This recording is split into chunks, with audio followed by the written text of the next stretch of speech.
especially in this day and age. I think we're going to have a lot more of it, especially maybe with infrastructure, but other things also. So thank you all for being here. I very much appreciate it. Mr. President, are you going to meet with Vladimir Putin in Paris in a couple of weeks? We may. It's being discussed right now. Mike Bolton, as you know, is in Russia, talking about various things, including the whole nuclear situation, where we were not treated well for many years. It should have been done a long time ago. And I think something good could come out of that. And I very well meet with, I think we probably will. It hasn't been set up yet, but it probably will be. Mr. President, could you settle some of the confusion over your comments about what you mean when you say you're a nationalist? What does that mean? I love our country. And our country has taken second fiddle. If you look at the trade deals, and nobody knows it better than me, I'm knocking out some of the worst deals I've ever seen, where we're giving all of our wealth, all of our money to other countries, and then they don't treat us properly. Where we're protecting other rich countries, very, very rich countries, including, by the way, a country that happens to be very much in the news, Saudi Arabia, immensely wealthy, and we're taking care of their military for a fraction of the cost. Not fair to us. Other countries also, immensely wealthy countries, and we have to get reimbursed for that. We should not be the world's police keeper and not get reimbursed. And by the way, when I bring up to the heads of countries like Japan, Prime Minister Abe, a friend of mine, I bring it up, he looks at me, and he goes, I understand. They understand it. Nobody's ever asked him. I said, have you ever asked? I said, have you ever been asked, like, you have to be, like, help out? Nobody's ever asked. So that's a pretty unfair thing. I'll get back to you. I'll get back to you. Wait. I'm going to get back to you. If I may It's nice and Could I ask my follow-up? No, not now. I'll get back to you, I said. All right. You can't take the whole thing. You have a lot of other very fine Well, I reporters. understand. Go ahead, yes. Mr. No, I'm behind you, please. Mr. President, have you heard back, or first of all, can you tell us what you think about what the British president said today? And also, have you heard back? What President Erdogan said? Yes, sir. Well, he was pretty rough on Saudi Arabia, I would say. And I haven't gotten a full recap. As you know, I have people in Turkey and I have people in Saudi Arabia and other places, and they're all coming back as we speak. They're heading back. I'll know, I think, everything in a very short period of time. It's a bad situation, but certainly President Erdogan was not complimentary of what happened. That was a terrible thing that happened. Okay? Yes, ma'am. Go ahead. Oh, I was going to ask, do you believe him when he says he believes the Saudi Arabian leadership? I want to see the facts first. Look, Saudi Arabia's been a really great ally. They've been one of the biggest investors, maybe the biggest investor in our country.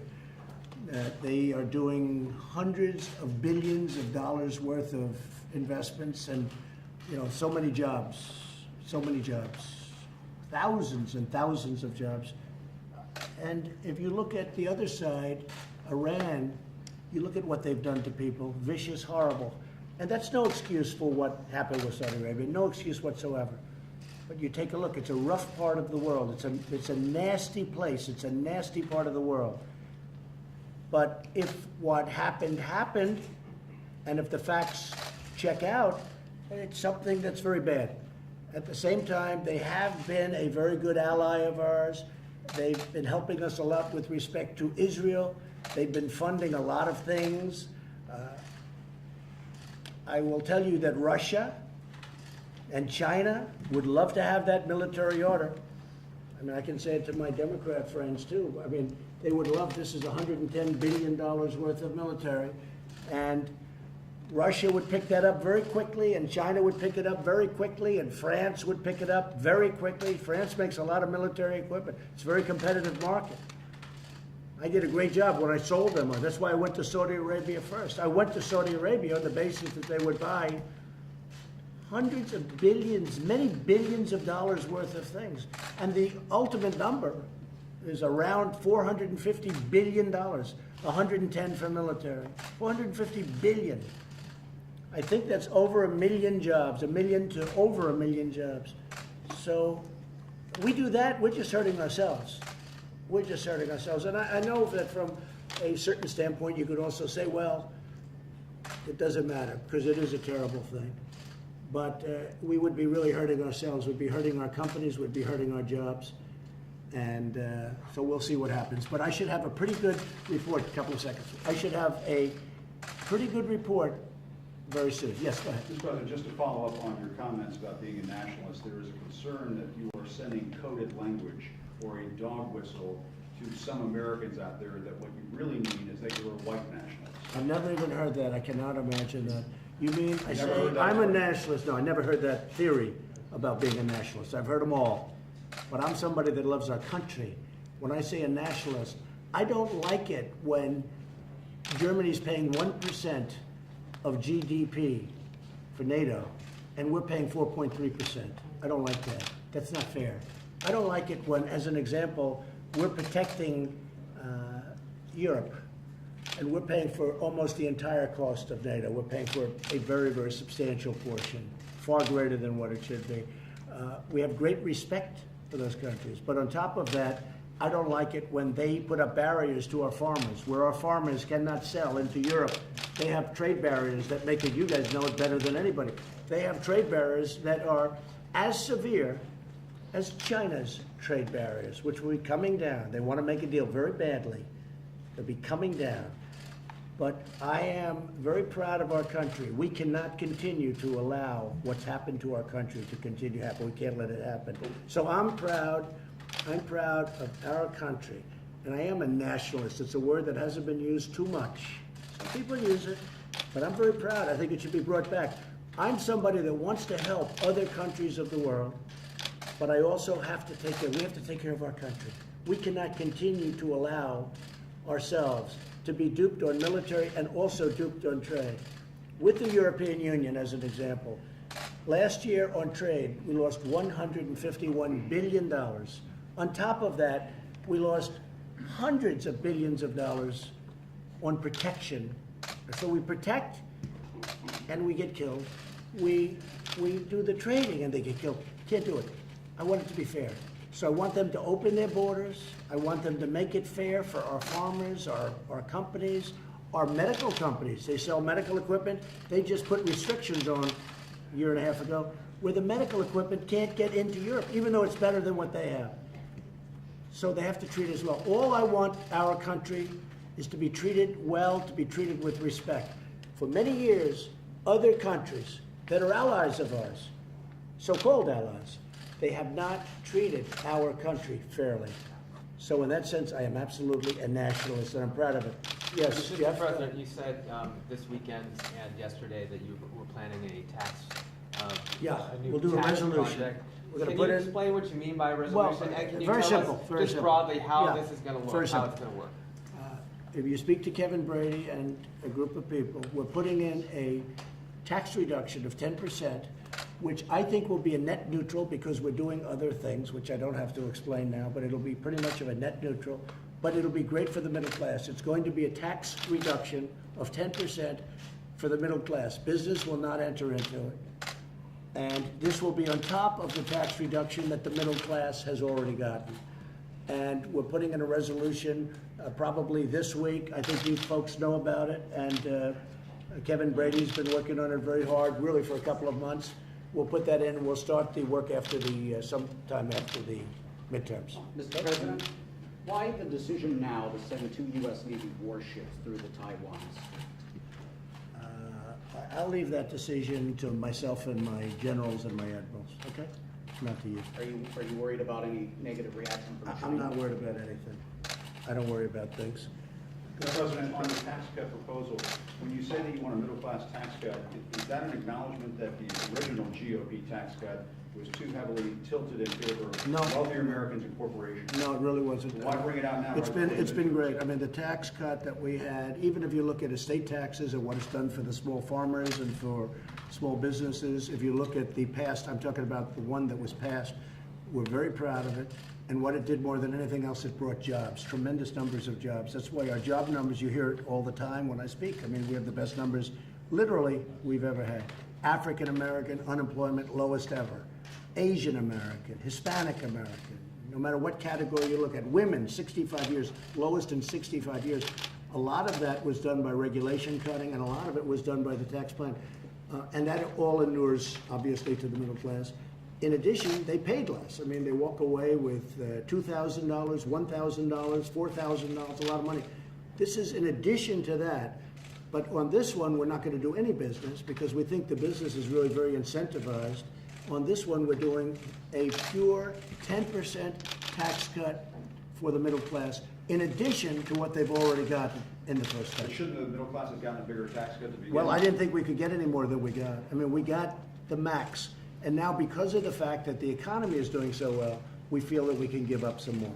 I couldn't have gotten that extra 10% when we originally passed the plan. We maxed out.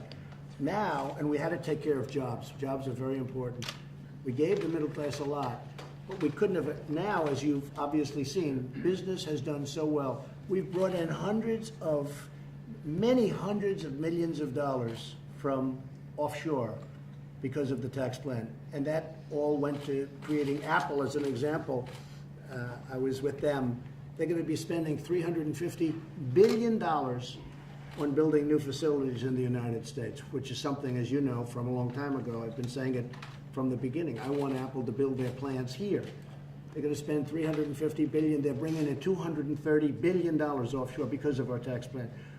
Now that helps everybody. That's good for everybody. But this is in addition to the very substantial tax cuts that the middle class has already gotten. So this will be a 10%. It's going to be a resolution probably introduced this week, the end of the week, or early next week. And Kevin Brady has been drawing it up actually for a while. We've been working on it very hard for a pretty long period of time. Okay? Mr. President, you Yes, Jeff, go ahead. Finish up. If it was somebody else, sir. Go ahead. Go ahead, Justin. Yes. Mr. President, you said yesterday that you expected a briefing from investigators today on the Saudi case. Is that still the case? Or? Well, they're heading back. A couple of them are heading back. Have you heard Gina, anything? as an example, went to Turkey. Have you heard anything preliminarily? I've heard, but I'd rather talk about it when everybody's back here. Okay, so tomorrow you expect that? I think they'll be briefing? back tonight and tomorrow, early tomorrow, almost all of them. And ahead of your meetings in Paris with President Putin and some other European leaders, have you spoken to any of them about the Saudi issue? Yes, we have, and Mike Pompeo has, and John Bolton is actually over there now.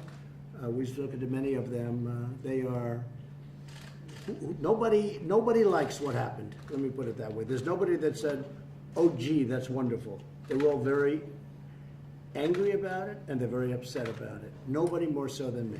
What do you think it means for the broader relationship going forward, whether or not this bill, or whether or Well, not it's a good question, and I think what I'm going to be doing is maybe a little bit what I did with respect to the FBI investigations having to do with Justice Kavanaugh when they were asked for more time by the Democrats. I said, look, I'm going to leave it up to the senators that were doing the job. And I think here I'm going to leave it up very much to Congress. Congress has some very strong ideas both ways. I've been told by certain senators we want that investment to keep coming. At the same time, that doesn't mean that they're not going to do something. There has to be some kind of retribution. There has to be, no matter what you do. I've been told by others that they don't want investment of $450 billion. I think that's foolish, but there are some that feel that. But I'm going to leave it very much, in terms of what we ultimately do, I'm going to leave it very much in conjunction with me up to Congress. And that means Congress, both Republicans and Democrats, and one independent. Right? But I want to have the folks in Congress come back and make recommendations to me. Because I'd like that to be a bipartisan recommendation. I think we can get a bipartisan recommendation, I really do. Because I don't think they feel any differently than I do. It's terrible. It's a terrible thing. Mr. President, why do you think something like this could have happened? Do you think that there was a failure of leadership on the world stage, that Saudi Arabia wasn't concerned about? They had a very bad original concept. It was carried out poorly, and the cover-up was one of the worst in the history of cover-ups. It's very simple. Bad deal, should have never been thought of. Somebody really messed up, and they had the worst cover-up ever. And where it should have stopped is at the deal standpoint, where they thought about it, because whoever thought of that idea, I think, is in big trouble. And they should be in big trouble. Okay? Yes, anybody else? Mr. President, one more thing on the caravan. you had said that there were Middle Easterners Yeah. in the caravan. Can you explain that? Are you saying there are terrorists? Well, there in could that very well caravan? be, yeah, there could very well be, and if you look at. Do you know for sure? I have very good information. I have very good information. And if you look at what's happened with Honduras and statements made about Honduras, and even a phone call that our vice president had today, which I think you can maybe reveal. Do you want to mention that, Mike? Is that okay? Probably. Certainly. Go ahead, please. No, at the President's direction, I spoke to President Hernandez of Honduras. He told me that the caravan that's now making its way through Mexico, headed for the southern border, was organized by leftist organizations and financed by Venezuela.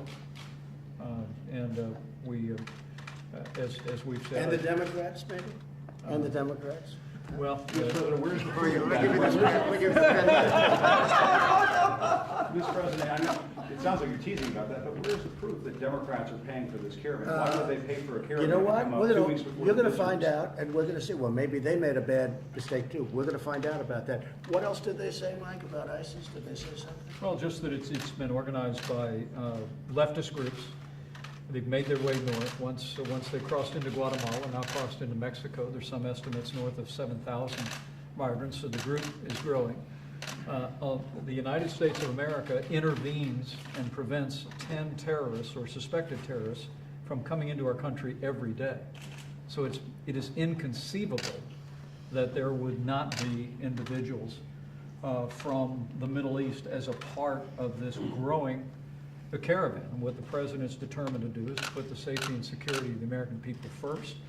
And I know the President will be addressing this in the coming days about ways we need to close the loopholes that human traffickers and other dangerous individuals used to entice vulnerable families to make the long and dangerous trek north. Mr. Vice President, are you saying that you have evidence that there are terrorists in the caravan right now? What I can say to you is, You're saying statistically there's been a number of them years and so on. That's not the same as saying there are terrorists in the caravan. There are a lot of Middle Easterners who live in the United States, Americans of Middle Eastern descent, who find that kind of rhetoric. I'll take it. appalling. Let me just say something. Isn't that true, Mr. President? Let me just tell you something. I spoke with Border Patrol this morning, and I spoke to them last evening, and I spoke to them the day before. I speak to them all the time. And they say, and you know this as well as anybody, over the course of the year, over the course of a number of years, they've intercepted many people from the Middle East. They've intercepted ISIS. They've intercepted all sorts of people. They've intercepted good ones and bad ones. They've intercepted wonderful people from the Middle East, and they've intercepted bad ones. They've intercepted wonderful people from South America and from other parts further south. They've intercepted a lot of different people, but among the people they've intercepted very recently are people from the Middle East, okay? So you can't be surprised when you hear it. You've heard that before. It happens all the time. And I spoke to him literally last night. I spoke to another one this morning. Very good relationship with Border Patrol and ICE. And they say it happens all the time from the Middle East. But it's not even saying bad or good, but some real bad ones. But they intercept. They're in the caravan Well, now. they could very well be. But there's no proof. There's no proof of anything. There's no proof of anything. But they could very well be. If you look at what that was building, you know, they were talking about 5,000 or 6,000 people. I'm pretty good at estimating crowd size, as you probably have figured out. You tend to get it a little bit off the real number. Last night, as an example, that was record-setting stuff, wasn't it, huh? But they don't want to talk about that. But I will tell you, let me just tell you, that I believe that Pretty big, sir. that was pretty big. That was pretty impressive by any standard. And these are great people. And by the way, your vote, as we just heard, the vote is, and this could be good, bad, or indifferent for Democrats or Republicans, but the amount of voting is at a level that they've never seen before for the midterms. You heard that. I mean, I don't know whether I'm supposed to say that's good or bad, but I will tell you, the amount of people voting is at a level, Sarah, that you've never seen at midterms, a record level by a lot.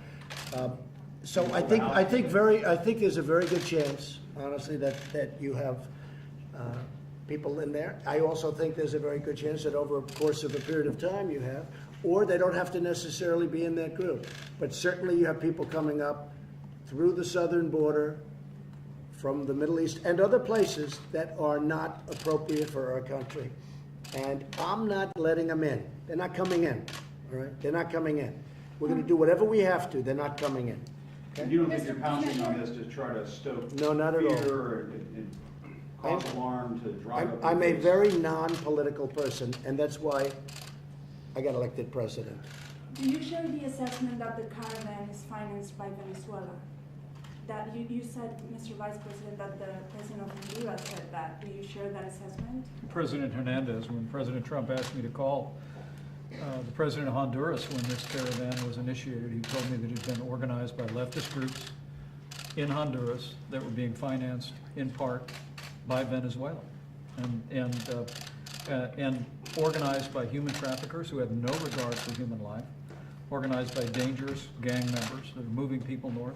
When I spoke to President Morales in Guatemala, he informed me that they were already busing people in the caravan back who had been left behind, left by the side of the road, elderly, vulnerable families simply left behind by this caravan. People need to understand the people that are driving this caravan north to challenge our sovereignty, to challenge our borders, are doing so without any regard for human life, and doing it to advance some political statement, or in the case of human traffickers, strictly for financial profit. And the President's absolutely determined to use all means at his disposal to organize efforts to have Mexico turn this caravan around and work with Congress to close the loopholes that human traffickers use every day to entice vulnerable families to make this dangerous trip north. I really think, though, that what this really shows is that we have to change the laws. I say this having two very highly respected Democrat senators behind me, but we have to do something that we all agree with. We have to change the laws. We have to make them much different. They're very soft, and it's a different time. It's really a different time. Maybe there was a time where that could have been appropriate, but we have to have immigration laws now that are suitable for this time and that work. And the ones that we have now are old and they don't work. They don't work and they don't come close to working. And we need protection. We have to have a wall. We've been building the wall. We started the wall. San Diego's almost completed, the whole area, that whole area of California. But we want to do it quickly. We don't want to take years to do it. But I really believe that, and I think that I don't see anything's that kind of an asset when you look at what's happening, when you look at heartache on both sides, because it really is, it's heartache on both sides. But when you look at 10,000 people, because I don't believe that was 5,000, I think that was much more than 5,000 people. But when you look at that massive group of people on the bridge, when you saw it on the bridge, the group, I really think that it probably spells out to us and Congress, something has to be done. You can't have this happen. Something has to be done. So in that way, I think maybe it's going to be a good thing. We're going to see. We're going to see. We're counting on our military. We'll have to call up our military if we need to. But we can't let this happen. We cannot allow our country to be violated like this. And it's very unfair. People are waiting online that went through a legal system of immigration, and they've been going through it for many years. And they've worked hard. They've done everything they're supposed to do, and then people just come running across the border. It's really unfair to the millions of people that are waiting online to come in legally into our country. It's very unfair. Yeah, go ahead, Jeff. Do you see any argument, Mr. President, for trying to improve the conditions in those countries by not decreasing aid, but perhaps maintaining or I increasing know, aid? and I've heard that argument before, but it hasn't worked for a long time, those countries. I want to improve the conditions in our country. I want to improve the conditions here. Now, part of that condition and improving the condition is we are doing so well. So many companies are coming in. I spoke with Prime Minister Abiy very recently, and he informed me that we have 5 major car companies coming back. I said, you have to do something. You have to balance it out, because it's like a one-way street. The trade imbalances are so different between, as an example, Japan, just one, Japan and the United States. We have Foxconn coming in. They make the phones for Apple. They do a lot of work for Apple. They do a lot of work for everybody. They're opening up in Wisconsin. But we have a lot of companies coming in. We need, at 3.7, it's the lowest in many years, many decades. We need great people coming in. I want great people to come in. I want them to come in through the merit system. I look at the people that we're talking about. I really watch pretty carefully all of the networks, I have to be honest with you, all of them. And you have even CNN. You did, yeah. You had some beautiful shots of some very good people. And I really think that some of those people, a lot of those people, I think there's a lot of talent in that group. There's a lot of talent. We need people because I have companies coming into the United States. They have to be able to get workers. And our great, even conservative people that maybe 3-4 years ago would have felt differently about it, they now feel. We have to get people to operate these big plants and factories that are opening in the United States. I want them to come in. I want them to come in through a merit-based system. And I think a lot of people are going to be happy with that. I want to build our country. I don't want to go to other countries to rebuild. That's what we've done. We've been trying to rebuild the world and police the world. It's now time to rebuild the United States and to properly police the United States. And that's what we're going to do. At the same time, we're going to help other countries all over the world, but we have to focus on our country for a change, and that's what we're going to do, okay? Thank you all very much. Thank you. Thank you very much.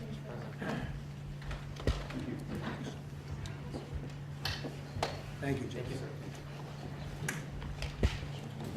Thank you. Yeah, absolutely.